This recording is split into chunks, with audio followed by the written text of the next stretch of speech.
আমরা জানি বাংলাদেশ হচ্ছিল সাম্প্রদায়িক সম্প্রীতিমূলক দেশ। সেই সাম্প্রদায়িক সম্প্রীতিটা বিশ্বের কাছে বিনষ্ট করে দেখিয়ে ইন্টারিম গভর্নমেন্টকে চাপে ফেলে এবং জুলাই অভ্যুত্থানকে বৃদ্ধাঙ্গুলি দেখিয়ে এবং জুলাই অভ্যুত্থানকে ভিন্ন খাতে প্রভাব ফেলার জন্য একটি নীল নকশার অংশ ছিল সেই আলিফ ভাইয়ের হত্যা।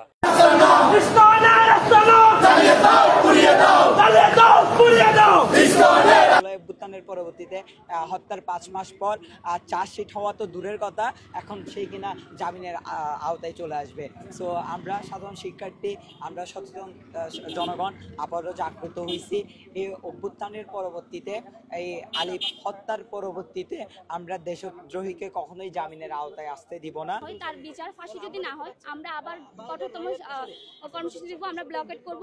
আমরা ছাত্র জনতা এবং সাধারণ জনতা আমরা দেখিয়ে দিব এই বাংলার মাটিতে কোনো রকমের অন্যায় বাস্তবায়ন হবে না এবং ভারতের কোনো এজেন্ডাই। এখনো পর্যন্ত যে চার্জশিটে তার নামটা আসে নাই, অথচ তার নামটা প্রধান আসামি হিসেবে আলিফ হত্যাকাণ্ডের মামলায় আসার কথা ছিল, সেটা আসে নাই। আমাদের দাবিটা হচ্ছে আজকের মধ্যে যে কোনো মূল্যে যে কোনো উপায়ে চিন্ময় কৃষ্ণ দাসের নাম আলিফ হত্যা মামলার প্রধান আসামি হিসেবে চার্জশিটে যুক্ত করতে হবে। আমাদের সকলের প্রিয় অ্যাডভোকেট আলিফ ভাই, এই আলিফ ভাইকে হত্যা করে বাংলাদেশে যে সাম্প্রদায়িক দাঙ্গা লাগাতে চেয়েছিল সেই কার্যক্রমে তারা সফল হতে পারেনি।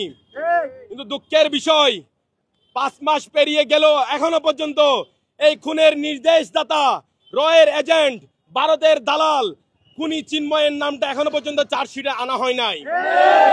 আমরা জোরালোভাবে বলতে চাই, যদি আজকের মধ্যেই এই খুনি চিন্ময়ের নাম চার্জশিটে অ্যাড করা না হয়, যদি চার্জশিটে যদি অন্তর্ভুক্ত করা না হয়, তাহলে এই দেশের মানুষ, চট্টগ্রামের জনতা, চট্টগ্রামের শান্তিপ্রিয় মানুষরা এই ব্লকেট কর্মসূচি দিবে।